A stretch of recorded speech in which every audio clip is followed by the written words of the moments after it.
Qui parmi nous ne veut pas que son enfant soit pieux? Ça a été la demande des prophètes. Rabbi habli minas salihin. Comme a dit le prophète Ibrahim, alayhi salam. Waladun salih yad'u lah. C'est pas ce qu'a dit le prophète alayhi salam. Parmi les actions qui perdurent après la mort, il y a un enfant pieux qui fait des doigts pour toi. Mais cet enfant pieux, il va devenir pieux comment sans la science?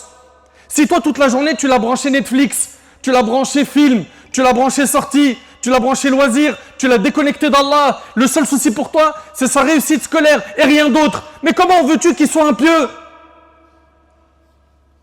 Comment veux-tu qu'il te fasse des doigts après la mort? Si c'est pas un pieux, après ton enterrement, ça sera juste une dispute sur ton héritage et ça y est, toi t'es oublié. Alors que si c'est un enfant salih, il ne t'oubliera pas dans les invocations. Allahumma ighfir li abi, Allahumma ighfir li ummi.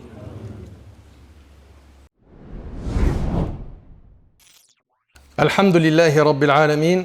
والعاقبة للمتقين ولا عدوان إلا على الظالمين وأشهد أن لا إله إلا الله ولي الصالحين وأشهد أن محمدا عبده ورسوله وصفيه من خلقه وحبيبه سيد الأولين والآخرين اللهم صل عليه وعلى آله وصحبه ومن اتبع بإحسان إلى يوم الدين أما بعد.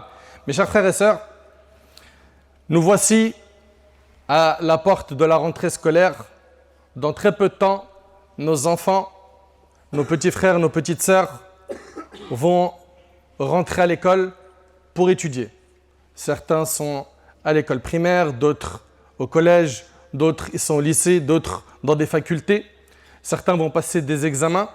Et souvent, ce que l'on a, c'est qu'on a des parents qui vont prévenir leurs enfants qu'il va falloir être sérieux, qu'il va falloir obtenir de bons résultats, faire attention à sa fréquentation, réussir ses études, avoir de grands diplômes, etc. Et donc, on va planifier l'année scolaire, on va planifier énormément de choses pour le confort de notre enfant, on va faire le nécessaire pour qu'il soit équilibré, il a sa séance de sport hebdomadaire, il a sa petite routine de divertissement, il a aussi son temps sérieux pour le travail, etc. Et donc, on va planifier pour nos enfants, ou voire même pour nous-mêmes, parce qu'il y a aussi des gens parmi vous qui sont responsables, c'est-à-dire qui sont à un certain âge où ils n'ont pas besoin d'être motivés par des parents. Donc, on va planifier l'année. On planifie l'année avec tout, sauf un élément qui est hyper important et qui me fend le cœur. Surtout à notre époque où, par la grâce d'Allah Tabaraka wa Ta'ala, nous avons énormément de jeunes et de moins jeunes qui sont sur la voie de finir de grandes études ou qui ont fini de grandes études et qui sont diplômés, c'est des cadres, des architectes, des docteurs, comme on le voulait. Et ça, on en est heureux, on en est fiers et on vous encourage à poursuivre vos études, à ne pas arrêter l'école comme vous le demandent certains qui sont feignants et qui ne veulent pas tout simplement se retrousser les manches. Mais ce qui me fend le cœur et me chagrine, c'est que nous avons aujourd'hui des cadres, des architectes, des docteurs, des dentistes, des gens qui sont haut placés, des gens qui sont des vrais cerveaux, qui ne connaissent rien d'Allah et de son prophète, alayhi salatu wassalam. Ils ne connaissent rien de la religion. Et ça ne fait pas partie de leur souci d'apprendre la religion. Et ça, c'est quelque chose qui me chagrine, car la demande de la science religieuse est un devoir pour chaque musulman, comme l'a dit le prophète, alayhi salatu wassalam. Et aujourd'hui, je vais vous parler de ça, l'importance d'étudier la religion. L'importance d'étudier la religion. Mes chers frères, mes chères sœurs, en apprenant la religion, Allah tabaraka wa ta'ala va vous élever en degrés. Allah ta'ala il dit Yarfa'illahu alladhina amanu minkum walladhina utul ilma darajat. Allah élèvera en degrés ceux d'entre vous qui auront cru et ceux qui auront reçu le savoir. Allah ta'ala dit Qul hal yastawi alladhina ya'lamuna walladhina la ya'lamun. Sont-ils égaux ceux qui savent et ceux qui ne savent pas?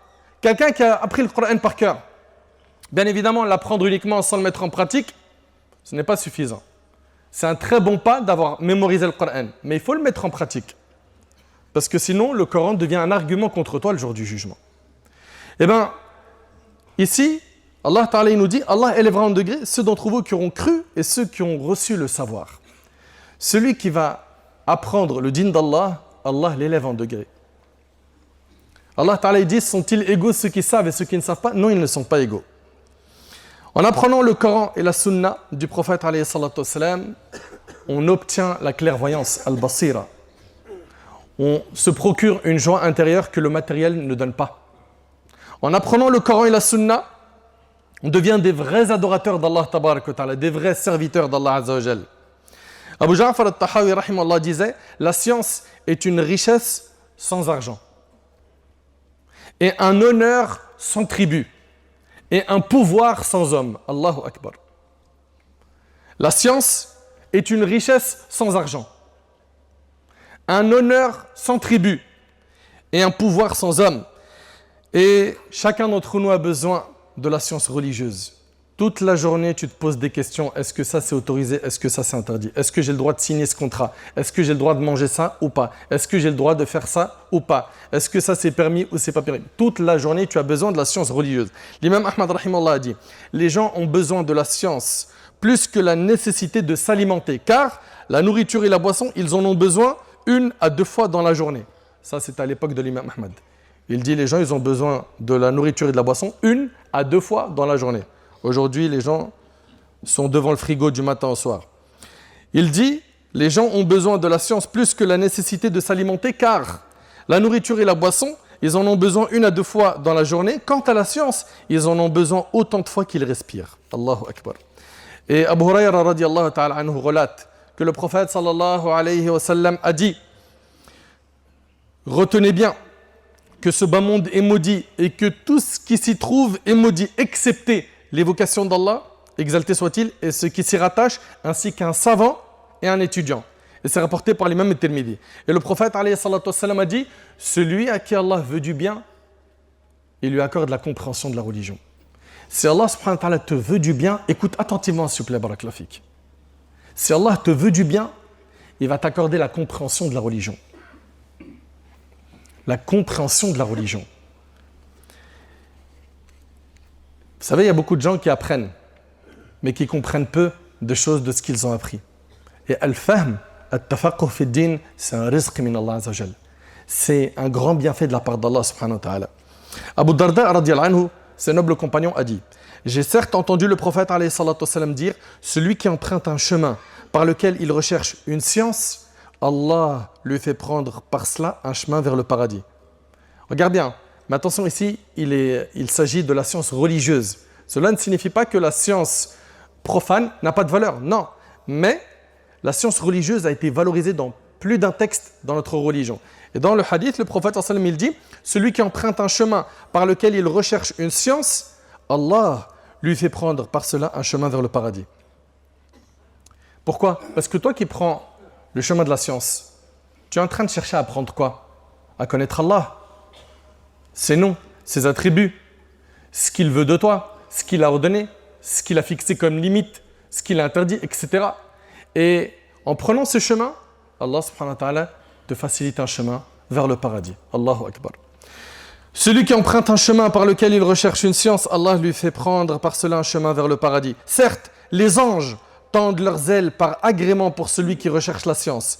Certes, tous ceux qui sont dans les cieux et la terre, même les poissons dans l'eau, demandent pardon pour le savant. Allahu Akbar. Ils font des invocations, des du'a pour le alim.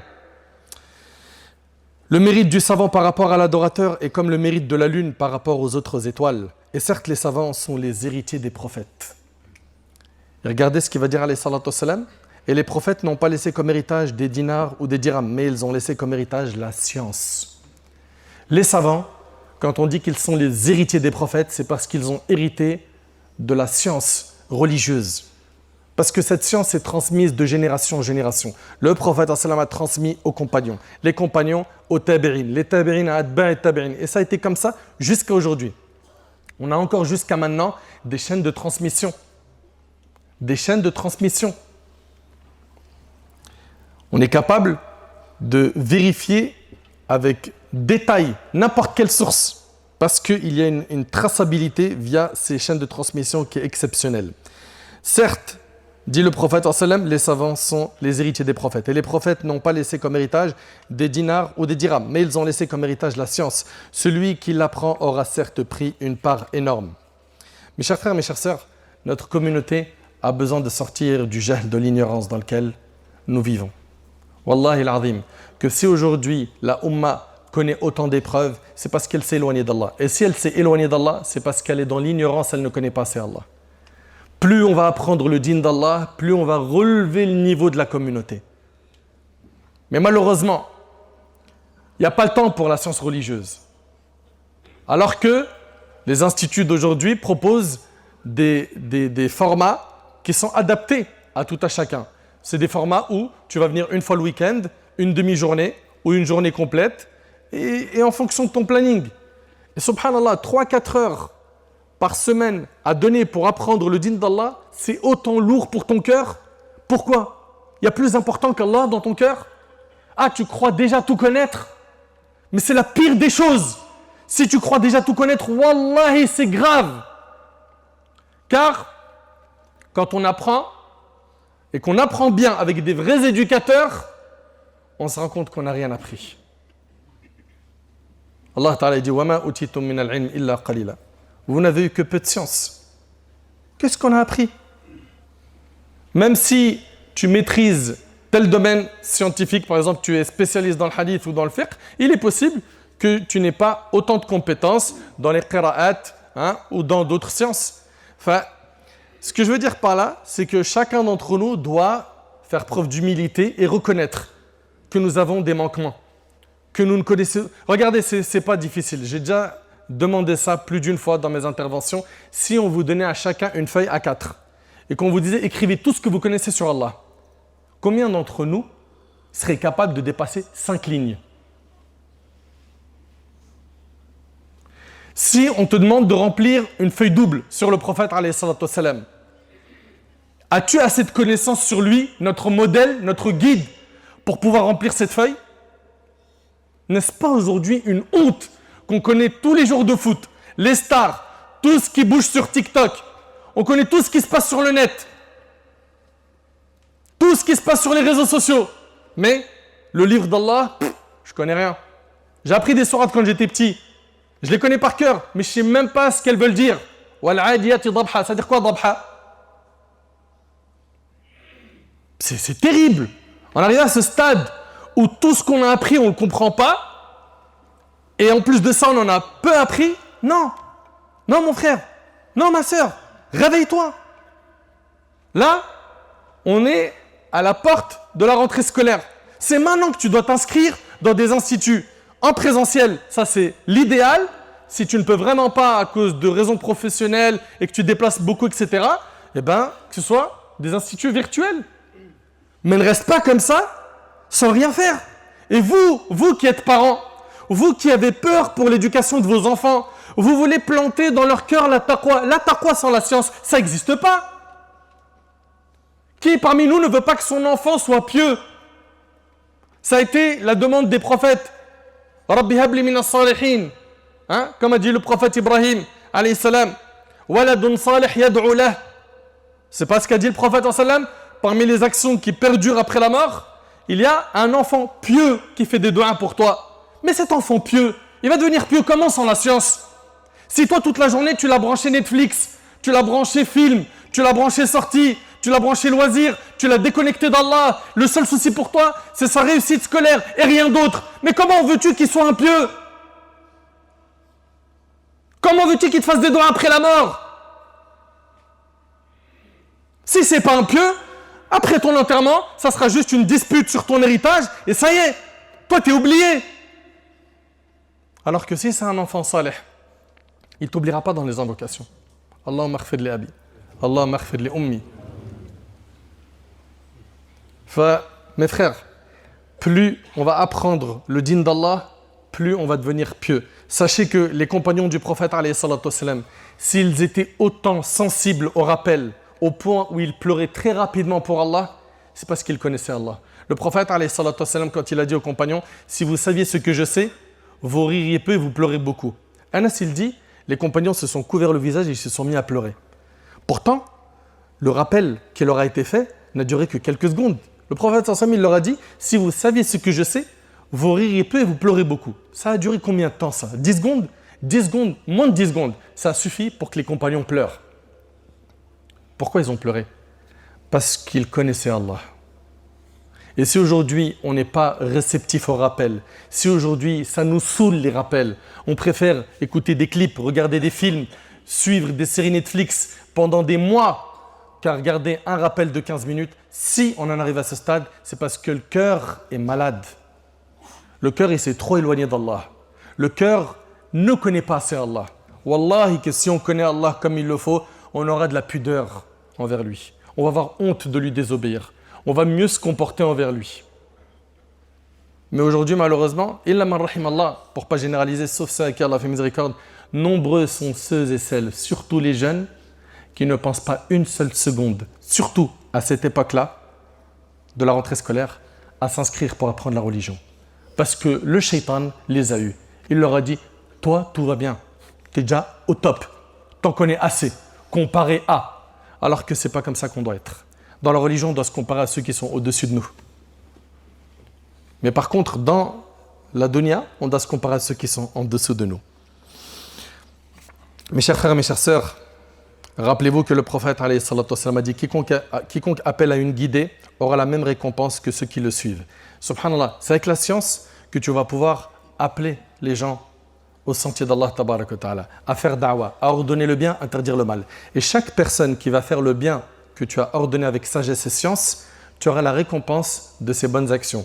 Et si lui, il a appris la bonne action que tu lui as enseignée à quelqu'un, eh ben, tu as la récompense de ses bonnes actions à lui et celui à qui lui, il a enseigné. Et ainsi de suite si la chaîne est longue. Pourquoi on n'est pas de cela? Pourquoi on ne cherche pas à apprendre et à transmettre le bien à autrui? Et de l'autre côté, quiconque appelle à un égarement portera le même péché que ceux qui le suivent sans que cela ne diminue quoi que ce soit de leur péché. Mes chers frères et mes chères sœurs, accrochons-nous au Coran et à la Sunna en l'étudiant chez les spécialistes, chez les savants. Les gens qui sont les héritiers des prophètes, les gens qui ont sacrifié leur vie, des années de leur vie. Pourquoi? Pour obtenir cette science. Des spécialistes par la grâce d'Allah, tabaraka wa ta'ala, il y en a dans toutes les villes, dans toutes les contrées. Par la grâce d'Allah Azzawajal, que ce soit ici en Belgique ou en France, nous avons des gens qui ont étudié. Et si vous ne trouvez pas de savants, au moins accrochez-vous à qui? Au Tullab al-Ilm, aux étudiants en sciences religieuses qui, eux, ont étudié auprès des savants et qui ont un lien avec les savants. Mais vous éloigner de ce chemin risque de vous mener à la désobéissance, à la perte, aux ambiguïtés, voire abandonner la religion. Mes chers frères, mes chères sœurs, Abu Darda radiyallahu ta'ala anhu a dit « Pourquoi vois-je vos savants disparaître et vos ignorants ne pas apprendre ?» Et ça fait partie des signes de la fin des temps, que les savants meurent. Et de plus en plus, les savants meurent. Et de plus en plus, l'ignorance se répand. Et de plus en plus, des gens qui n'ont rien étudié prennent la parole et parlent d'islam partout sur les réseaux sociaux sans aucune qualification. Si nous, on ne prend pas en main ce sujet sérieusement et qu'on étudie pour mieux adorer Allah subhanahu wa ta'ala et se prémunir de tous ces parasites qu'on voit sur le net et qu'on ne fait pas le nécessaire pour que nos enfants en fassent de même, nous courons tous à notre perte. Mes chers frères, mes chères sœurs, ne suivez pas ceux qui vont vous détourner de la science religieuse et qui vont vous dire « tu vas prendre le samedi matin, déjà samedi après-midi, tu dois réviser ou tu as le sport et puis le dimanche tu es en famille et ceci et cela et si tu prends ces 3-4 heures-là » et ils vont commencer à vous inventer et vous pousser à vous éloigner de la science en vous inventant plein de raisons qui ne sont pas, qui ne sont pas concrètes et solides. N'écoutez pas ces gens-là. Et sacrifiez pour Allah subhanahu wa ta'ala. Et wallahi al-azim, je le jure par Allah, que plus vous allez apprendre, plus vous allez patienter sur ce chemin, plus vous allez en récolter les fruits par cette joie que ça va vous procurer dans votre cœur, que wallahi le matériel ne vous donnera jamais. Le matériel ne vous le donnera jamais. Enfin, j'implore Allah subhanahu wa ta'ala de nous aider, de nous faciliter dans cette tâche qui est talab al-ilm, car elle n'est pas facile. Moi-même, je suis un petit talab al-ilm, ça fait presque 20 ans que j'étudie et jusqu'à maintenant, je sens que j'ai rien appris. Qu'il y a tellement de choses à apprendre que tu te dis, mais subhanallah, on en est où nous par rapport aux ulama, les grands savants, etc. Enfin, faisons l'effort. Et c'est difficile, parce que parfois il y aura des examens. Et surtout, l'engagement et l'engouement en septembre, ce n'est pas le même en décembre et en janvier. Tous les instituts peuvent en témoigner. En septembre, ils sont tous là, tous motivés. Viens, on va s'inscrire, on va aller chez Cheikh Fulan, on va apprendre le Coran, on va ici apprendre le hadith, le fiqh, etc., l'aqida. Décembre, Oh, en fait, c'est compliqué avec le travail, avec ma famille. Pourquoi tu ne savais pas avant de t'inscrire que tu avais une famille et un travail? C'est quoi ça? C'est tout simplement Shaitan qui est en train de vous écarter de ce chemin. Soyez solide. Et quand on s'engage, on est des jusqu'au boutistes. C'est-à-dire, je me suis engagé en septembre, c'est septembre jusqu'à juin. J'apprends, je finis ce cursus et je continue. Il n'y a pas de « je m'arrête ». Le prophète, Allah il lui a dit « Wa qur rabbi zidni ilma » et dit « Oh Allah, accrois mes connaissances ». Il n'a pas demandé l'augmentation de beaucoup de choses dans sa vie, mais il a demandé qu'on lui augmente ses connaissances. Enfin, j'implore Allah subhanahu wa ta'ala d'augmenter nos connaissances. Montez dans le wagon, barakallahu fikum. La semaine prochaine, dans quelques jours, vous allez voir les instituts ouvrir leurs portes pour s'inscrire, pour apprendre l'arabe. L'arabe, c'est un chemin qui est difficile, mais c'est avec ça que vous allez pouvoir ouvrir le patrimoine, la richesse que nous ont laissé les ulama. Apprenez la religion, étudiez, prenez du temps. Et sur le long terme, vous allez voir à quel point cela procure énormément de joie. Qu'Allah subhanahu wa ta'ala nous facilite, qu'Allah subhanahu wa ta'ala éduque nos enfants sur la piété, la droiture, qu'Allah tabarak wa ta'ala nous accorde une bonne compréhension de sa religion. Sallallahu tabarak wa ta'ala yanfa'ani bima qultu wa yanfa'akum bima sami'tum.